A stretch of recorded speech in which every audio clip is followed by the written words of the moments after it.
Welcome investors, आप सभी का एक नए वीडियो में स्वागत है और ये काफी एक इंटरेस्टिंग वीडियो होने वाला है।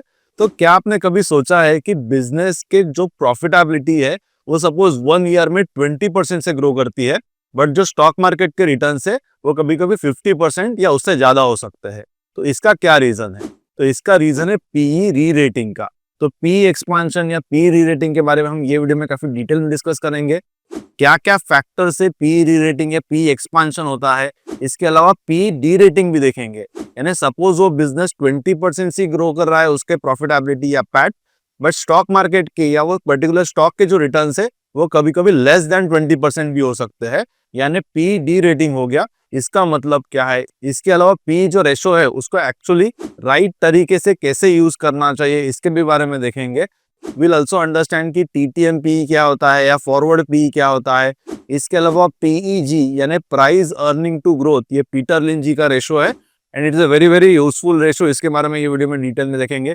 मैं आपको बहुत सारे प्रैक्टिकल और लाइव एग्जांपल्स लेके बताऊंगा कि पी जो रेशो है उसको राइट तरीके से कैसे यूज करना चाहिए, जिससे आपको आपके इन्वेस्टिंग में काफी हेल्प मिल सकती है।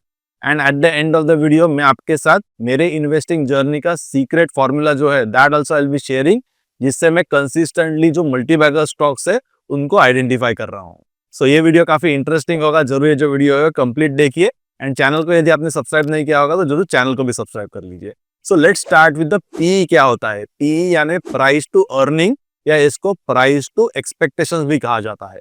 तो पी का फॉर्मूला सिंपल है, प्राइस डिवाइडेड बाय ईपीएस, यानी वो पर्टिकुलर स्टॉक की लास्ट 12 मंथ्स में, जिसको ट्रेलिंग 12 मंथ्स भी कहा जाता है, उसमें क्या अर्निंग थी या उसमें क्या ईपीएस था। ईपीएस यानी अर्निंग पर शेयर। टोटल जो पैट होगा वो कंपनी का for last 12 months divided by number of shares कितने हैं, इससे ईपीएस मिल जाएगा। And current price divided by EPS से आपको पी मिल जाएगा।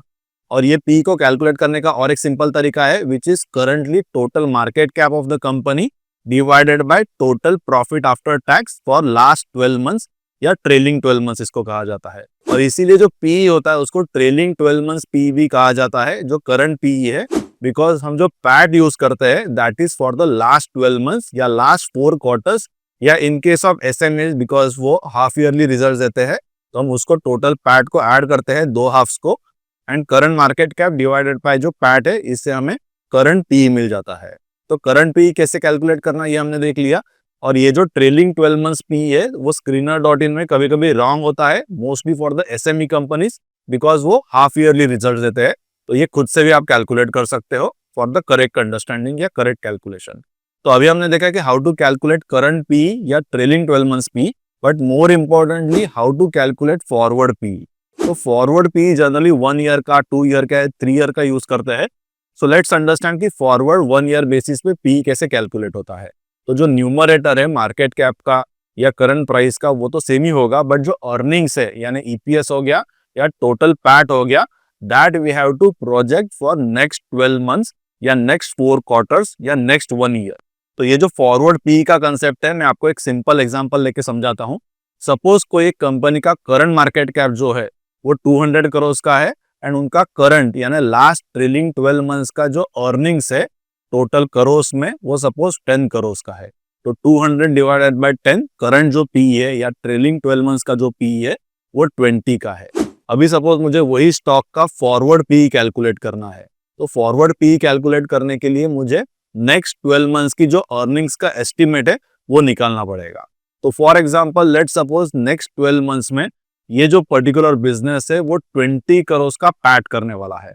तो उसका फॉरवर्ड पी कैसे कैलकुलेट होगा? 200 डिवाइडेड बाय 20, यानी फॉरवर्ड 1 ईयर का या नेक्स्ट 4 क्वार्टर का जो पी है that is 10, because 200 divided by 20 answer is 10।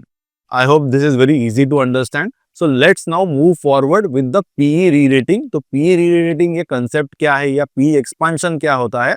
And P expansion is one of the core criteria in my investment philosophy. तो ये कंसेप्ट को थोड़ा ध्यान से देखते हैं। तो suppose actually 1 year down the line वो पर्टिकुलर जो बिजनेस है वो आज 10 करोड़ का प्रॉफिट करता था या प्रॉफिट आफ्टर टैक्स कर रहा था, वो एक्चुअल में आफ्टर 1 ईयर 20 करोड़ का ही करता है, just because what we have actually predicted. तो वो समय में जब वो 20 करोड़ का पैट कर रहा है तो मार्केट उसको एडिशनल पी भी दे सकता है, यानी करंट पी जो 20 का था वो 30 का हो सकता है। तो सपोज मार्केट उसको 30 का पी देता है तो उसका मार्केट कैप क्या हो जाएगा, 20 करोड़ का पैट पोस्ट किया है एंड 30 का पी है, यानी टोटल मार्केट कैप 600 करोड़ का हो जाएगा। इनिशियली जो मार्केट कैप था वो 200 करोड़ का था। यानी यदि आप देखोगे केयरफुली तो प्रॉफिट एक्चुअली डबल हुआ है, 10 करोड़ से 20 करोड़ का हुआ है, यानी प्रॉफिट डबल हुआ है। बट जो मार्केट कैप है या जो स्टॉक का प्राइस है which is actually increase by 3 times, यानी 200 करोड़ का market cap has gone to 600 crore. तो ये जो एडिशनल रिटर्न्स मिले हैं that is because of P expansion और पी री रेटिंग। जो 20 का पी पहले था वो 30 का हो गया। And if suppose we are very right in predicting कि आगे जाके कंपनी का प्रॉफिटेबिलिटी क्या होगा, then we can actually earn the massive returns over the period of time. क्योंकि जैसे कि मैंने आपको पहले बताया कि करंटली जब भी 10 करोड़ का पैट था एंड मेरा एस्टिमेशन था कि नेक्स्ट ईयर में ये 20 करोड़ का पैट हो जाएगा, तो फॉरवर्ड बेसिस में जो पी आएगा वो 10 का आएगा, जैसे कि हमने पहले कैलकुलेट किया था। या इसको और एक एंगल से भी हम देख सकते हैं कि सपोज आगे जाके एक्चुअल में जब भी 20 करोड़ का प्रॉफिट आएगा एंड स्टॉक का जो पी है वो 10 का हो जाता है, यानी 20 से 10 का पी हो जाता है, still I won't loose anything on my capital. यानी जो करंट मार्केट कैप 200 करोड़ का है वो आगे जाके 20 करोड़ के पैट के बाद में भी 10 पी से 200 करोड़ का ही होगा, यानी I am not going to lose anything on my investment.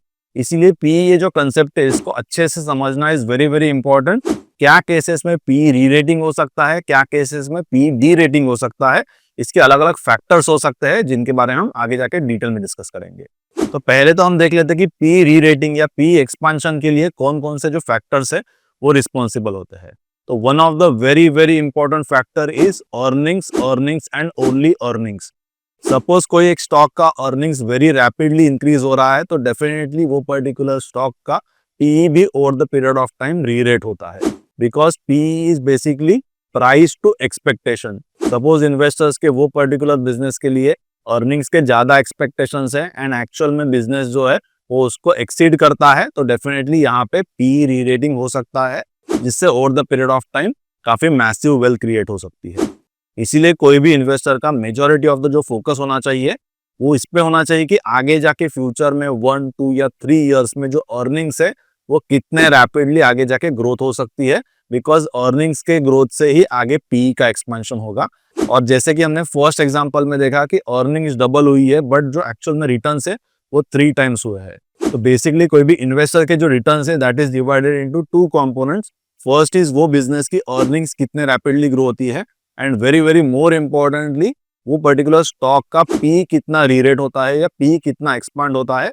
इसके बेसिस पे आपके कंप्लीट जो रिटर्न्स है वो इन्वेस्टमेंट के या वो पर्टिकुलर बिजनेस के स्टॉक के वो डिटरमाइन होते हैं।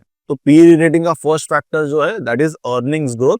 इसके अलावा बहुत सारे अलग अलग फैक्टर्स से भी पी रेटिंग होता है, जैसे कि कुछ जो सेक्टर्स होते हैं वो पर्टिकुलर टाइम के लिए बूमिंग सेक्टर्स होते हैं या सभी इन्वेस्टर्स को वो सेक्टर्स में इन्वेस्ट करना होता है। जैसे कि करंटली यदि आप देखो तो सोलर सेक्टर हो गया या डेटा सेंटर हो गए, हाइड्रोजन रिलेटेड सेक्टर्स हो गए या सेमीकंडक्टर हो गए या railways, defence.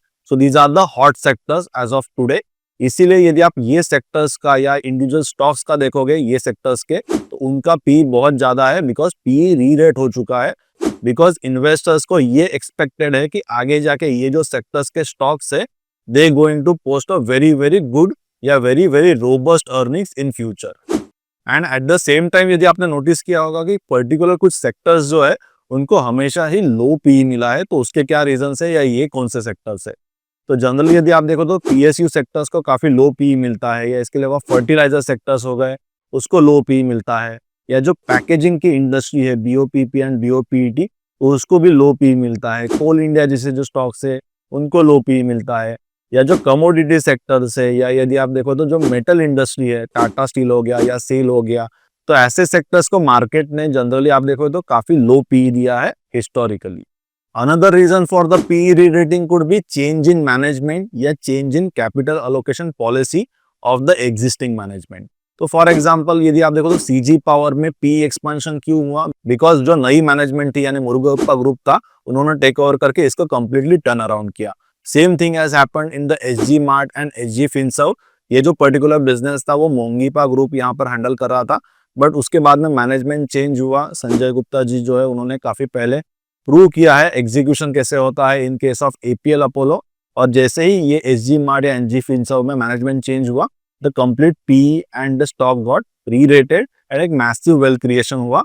So change in management and change in capital allocation policy also can create the huge wealth over the period of time because investors get the confidence and उनके expectation ये हो जाते हैं कि आगे जाके जो नई मैनेजमेंट है जिसका एक अच्छा ट्रैक रिकॉर्ड है, they going to turn around this business and earnings in future काफी अच्छे आ सकते हैं।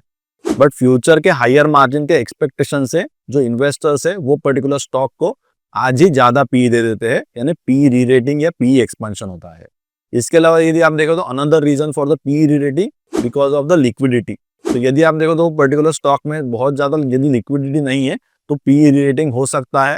जनरली यदि आप देखो तो एसएमई के जो स्टॉक्स है वो करंटली एटलीस्ट काफी हाई पी पे ट्रेड कर रहे हैं because it's a mechanism of supply and demand. बहुत कम सप्लाई है एंड बहुत ज्यादा डिमांड है या लिक्विडिटी नहीं है, इसीलिए वो पर्टिकुलर सेक्टर या स्टॉक का पी यदि आप देखोगे तो वो री रेट हो जाता है और बढ़ जाता है because of the liquidity issues या जो फ्लोट है वो काफी कॉर्नर्ड होता है। इसके अलावा there can be another reason for the P re-rating which is also the derivative of the earning expansion. तो अर्निंग एक्सपेंशन कैसे हो सकता है? एक तो वो मार्जिन एक्सपेंशन से हो सकता है या रेवेन्यू ग्रोथ से हो सकता है। तो मार्जिन एक्सपेंशन में भी दो अलग अलग क्राइटेरिया आ जाते हैं। एक तो मार्जिन ऑपरेटिंग लेवरेज की वजह से एक्सपांड हो सकता है, यानी उनकी जो फिक्स्ड कॉस्ट है वो उतने तेजी से इंक्रीज नहीं हो रही है जितने तेजी से उनके रेवेन्यूज इंक्रीज हो रहे हैं, इसीलिए वो बिजनेस के margin over the period of time expand हो सकते हैं। या मार्जिन एक्सपेंशन का दूसरा रीजन ये भी हो सकता है due to product mix change.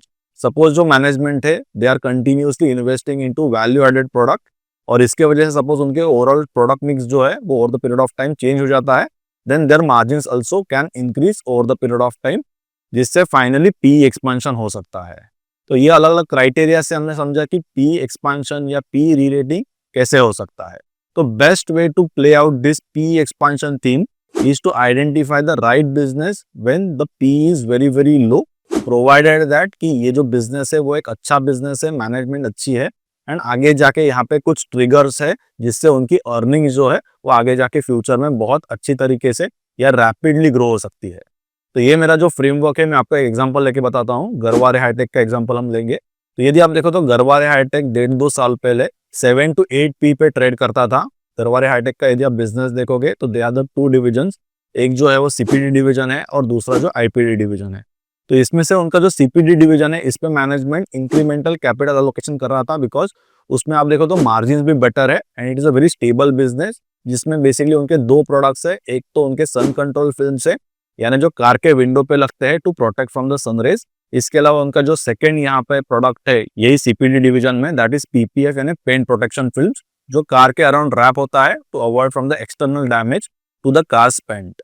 तो यदि आप देखो तो ये बिजनेस काफी नीच बिजनेस था, बहुत ज्यादा कंपटीशन नहीं है in CPD as well as in PPF business and Garware Hitech के पास कंप्लीट बैकवर्ड इंटीग्रेशन अवेलेबल था। उनकी बैलेंस शीट बहुत स्ट्रांग थी।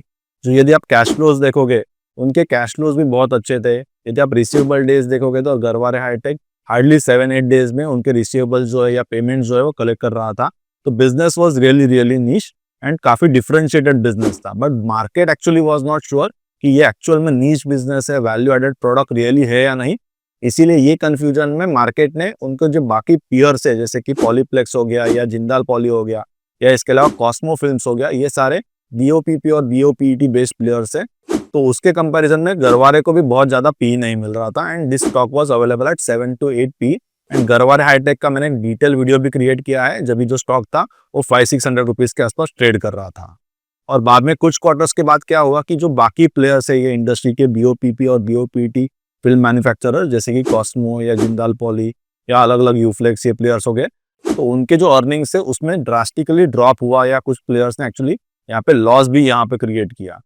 बट यदि आप गरवारे के केस में देखोगे तो उनकी जो अर्निंग्स है या उनकी जो प्रॉफिटेबिलिटी है वो कंटिन्यूसली यहाँ पर इंक्रीज ही होती रही बिकॉज उनके जो प्रोडक्ट्स थे वो एक्चुअल में नीश और डिफरेंशिएटेड प्रोडक्ट्स थे compare to other commodity players.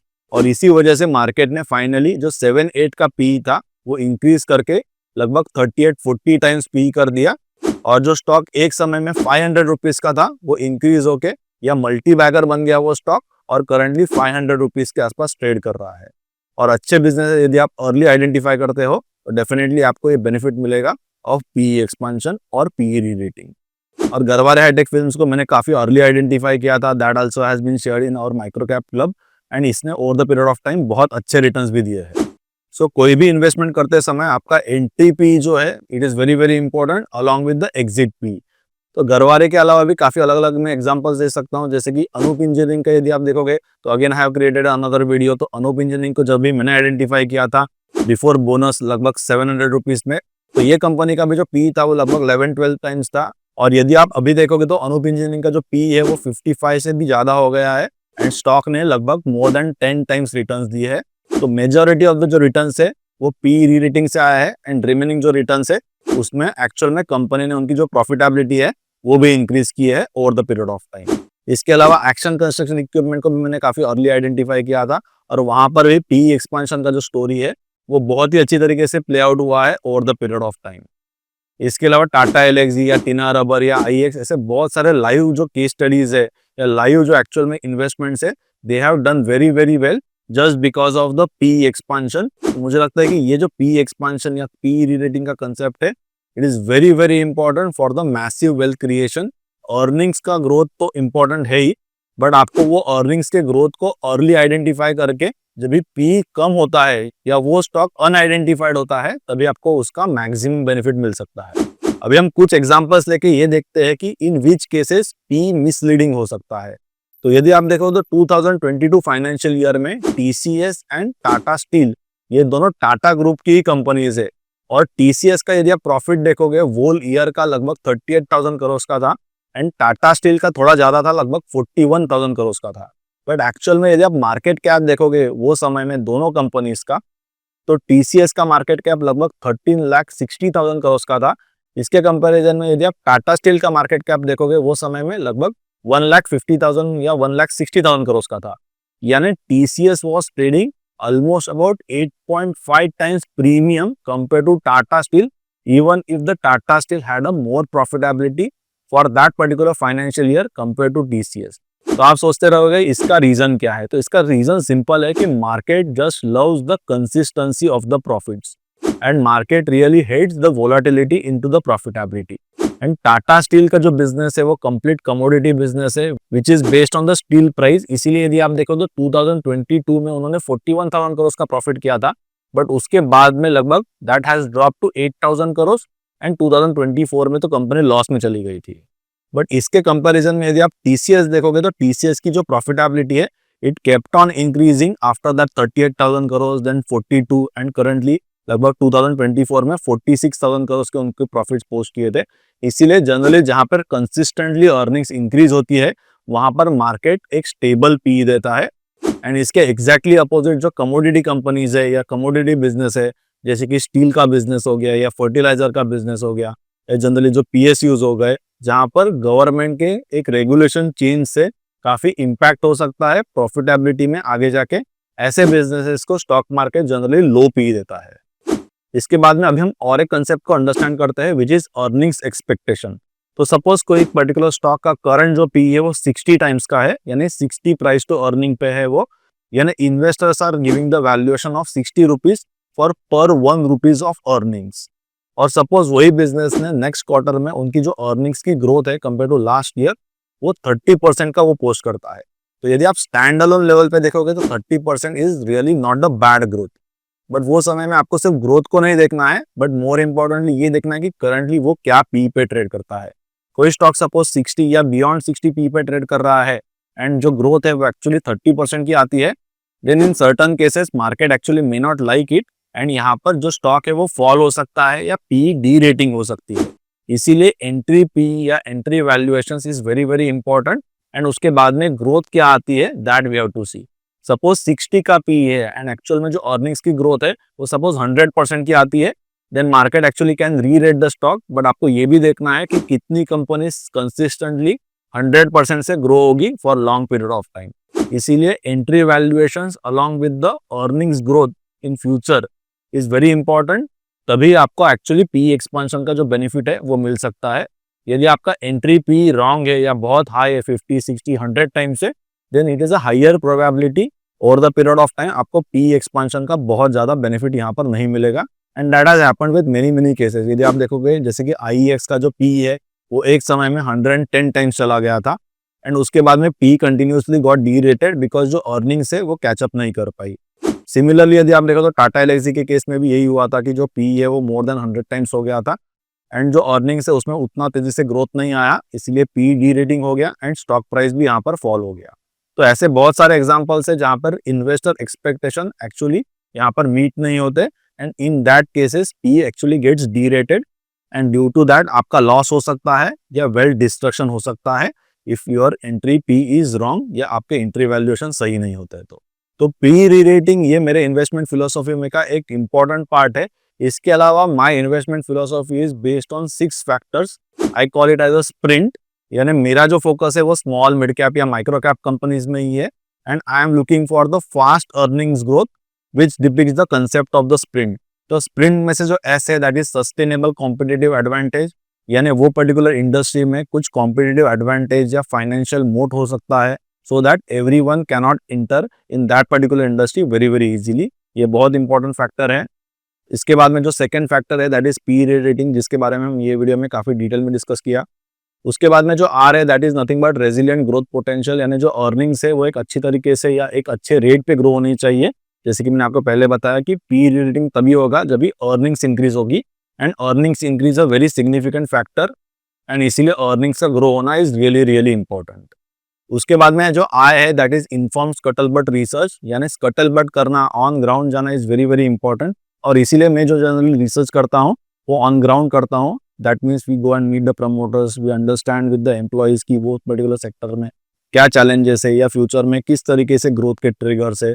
We meet their competitors, we actually try to understand their services and products on ground level. इसके अलावा जो सप्लायर्स है या कस्टमर्स है इनसे भी हम मिलते हैं so that we get the first hand experience and deep insights about that particular sectors, जब भी हम अलग अलग एक्सपर्ट से भी डिस्कस करते हैं।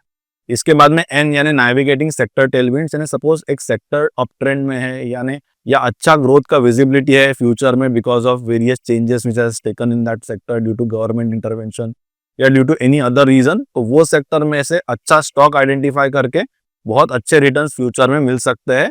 So that is why choosing a right sector is also very very important. And at the end टी इनोज that the trustworthy and competent management, यानी इंटीग्रिटी भी होनी चाहिए।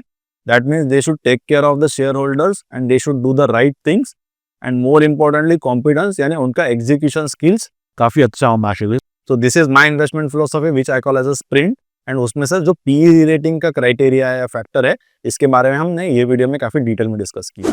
तो ऐसे ही अलग अलग जो स्टॉक्स है उसको अर्ली आइडेंटिफाई हम माइक्रो कैप क्लब में करते हैं। तो माइक्रो कैप क्लब की जो डिटेल्स है आप मेरे वेबसाइट पे चेक कर सकते हो। काफी अलग अलग स्टॉक्स को हमने अर्ली आइडेंटिफाई किया है, इसके सबके रिपोर्ट्स आपके लिए अवेलेबल है। इसके अलावा हम अलग अलग मैनेजमेंट्स को भी हमारे प्लेटफॉर्म पे होस्ट करते हैं so that we understand actually in depth about that particular business and industry so that going ahead we can take the informed decisions. तो माइक्रो कैप क्लब की जो लिंक है आपको नीचे डिस्क्रिप्शन में मिल जाएगी, आप डेफिनेटली इसको चेक कर सकते हो। माइक्रो कैप क्लब कोई एक रिकमेंडेशन या एडवाइजरी सर्विस नहीं है। This is basically the platform which gives you the tools जिसका यूज करके आप आपके खुद की जो इन्वेस्टमेंट डिसीजन है वो ले सकते हो। तो आपको ये प्लेटफॉर्म पे बहुत सारे अलग अलग सेक्टर्स का या इंडिविजुअल स्टॉक्स के बारे में बहुत डिटेल में एक अच्छे इंसाइट्स एंड अंडरस्टैंडिंग मिल जाएगी। तो यदि आपने माइक्रो कैप क्लब को ज्वाइन नहीं किया होगा तो जरूर इसे ज्वाइन कर सकते हो, इसकी जो लिंक है आपको नीचे डिस्क्रिप्शन में मिल जाएगी। तो आपको ये पी रेटिंग का वीडियो कैसे लगा जरूर आप मुझे नीचे कमेंट सेक्शन में लिख के बता सकते हो। यदि वीडियो अच्छा लगा होगा तो जरूर इसे लाइक कर दीजिए, मेरे चैनल को सब्सक्राइब कीजिए एंड बेल आइकन पे क्लिक कीजिए ताकि ऐसे वीडियोस है वो आपको आगे जाके मिलते रहे।